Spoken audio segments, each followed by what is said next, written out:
예수께서 성전에 들어가사 성전 안에서 매매하는 모든 사람들을 내쫓으시며 돈 바꾸는 사람들의 상과 비둘기 파는 사람들의 의자를 둘러엎으시고 그들에게 이르시되 기록된 바 내 집은 기도하는 집이라 일컬음을 받으리라 하였거늘 너희는 강도의 소굴을 만드는도다 하시니라.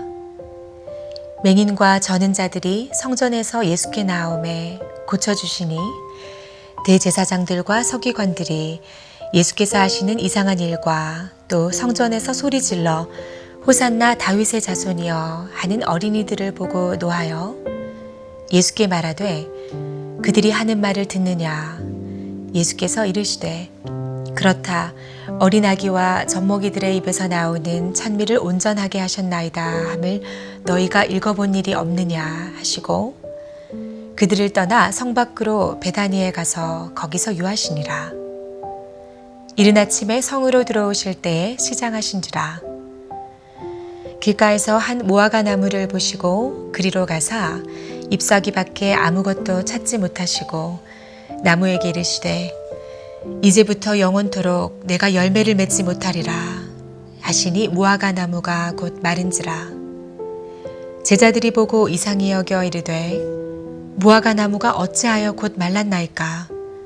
예수께서 대답하여 이르시되 내가 진실로 너희에게 이르노니 만일 너희가 믿음이 있고 의심하지 아니하면 이 무화과 나무에게 된 이런 일만 할 뿐 아니라 이 산더러 들려 바다에 던져지라 하여도 될 것이요.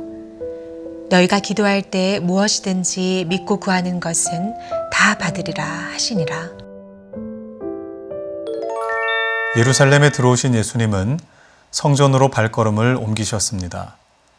그리고 성전에서 장사하는 사람들과 집 나르는 사람들을 쫓아내신 소위 성전 정화 사건이 있었습니다. 그런데 최초 기록이라고 보는 마가복음에서는 예루살렘에 들어가 성전의 정황을 한번 쭉 살피시고 베다니로 가셔서 저녁을 지내셨다고 기록하고 있습니다. 그러니까 성전을 청결하게 하신 사건은 예루살렘에 입성하신 다음 날 이루어진 것이죠. 그러나 마태는 이 일을 생략하면서 같은 날 일어난 것처럼 설명했습니다. 마치 예루살렘 입성의 첫 번째 목적이 바로 성전 정화 사건인 것 같은 인상을 줍니다. 성전의 가장 변두리라고 볼 수 있는 이방인의 뜰은 누구나 출입이 가능한 곳입니다. 그래서 매매하는 사람들, 돈 바꾸는 사람들, 비둘기 파는 사람들은 모두 이곳에서 순례객들을 응대했습니다. 이곳에서는 두 가지 종류의 거래가 이루어졌습니다. 하나는 돈을 바꾸는 일이었습니다. 성전에 바치는 돈은 통상 화폐라고 모두 드려질 수 있는 것이 아니었습니다. 질 나쁜 합금으로 만든 은화는 드릴 수 없었고 순도 높은 은화여야 했습니다. 그래서 돈 바꾸는 사람들은 부적절한 화폐를 적절한 화폐로 바꾸어주는 일을 했던 것이죠. 그런데 문제는 그렇게 돈을 바꿔주면서 수수료를 얹어서 바꿔주었던 것입니다. 예배를 드리기 위해 온 순례자들을 착취해서 막대한 수익을 남기는 그야말로 종교 장사였던 것입니다. 비둘기 파는 사람들은 더했습니다. 검사관들이 성전 밖에서 사온 동물은 제물로서 불합격시켰기 때문에 성전 안 상인들에게 제물을 살 수밖에 없었습니다. 그런데 그 가격이 무려 15배나 더 비쌌기 때문에 예배드리는 일 자체가 백성들에게는 상당히 부담스러울 수밖에 없었습니다. 예수님은 그들을 성전에서 내쫓으셨습니다. 환전상들의 상과 의자를 둘러 엎으시며 예수님 일생 중 가장 과격한 모습을 보이셨습니다. 그리고 예레미야의 말씀을 인용하시면서 그들을 강도라고 표현하셨습니다. 하나님을 향한 아름다운 기도와 예배가 드려져야 할 성전이 착취와 부당함의 온상이었기 때문입니다. 우리 주님께서는 성전의 회복, 예배의 회복을 원하셨습니다. 로마를 이길 영웅으로 오신 분이 아니라 끊어진 하나님과의 관계, 무너진 예배의 자리를 다시 되찾아주고 싶으셨던 것입니다. 오늘도 예수 그리스도로 인해 여러분의 예배와 기도가 하나님만 영광 받으시기를 주의 이름으로 축복합니다. 예수께서는 베다니에서 하루를 보내시고 다시 예루살렘으로 들어오셨습니다. 오시는 길에 열매 맺지 못한 무화과 나무를 향해 저주하셨습니다. 3월 말부터 4월에 조그맣게 열리는 무화과는 가을에 열리게 되는 크고 탐스러운 열매의 전조입니다.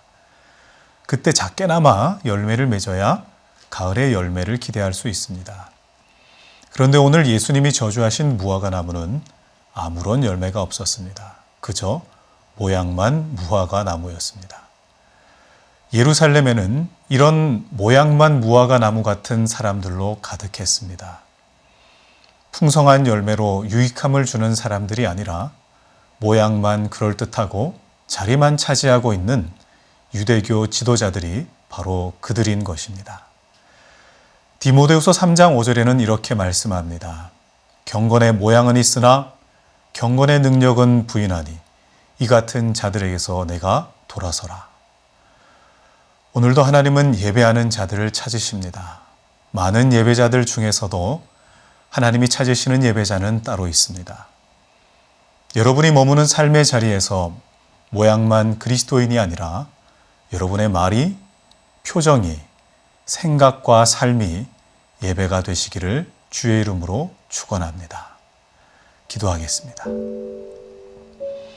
하나님 아버지, 오늘도 성전을 정결하게 하시면서 예배를 회복시키기를 원하시는 하나님, 오늘 우리가 머무는 삶의 자리와 우리가 생활하는 생활의 터전이 하나님을 예배하는, 하나님을 만나는 놀라운 은혜의 자리가 되게 하여 주옵소서. 예수님의 이름으로 기도합니다. 아멘.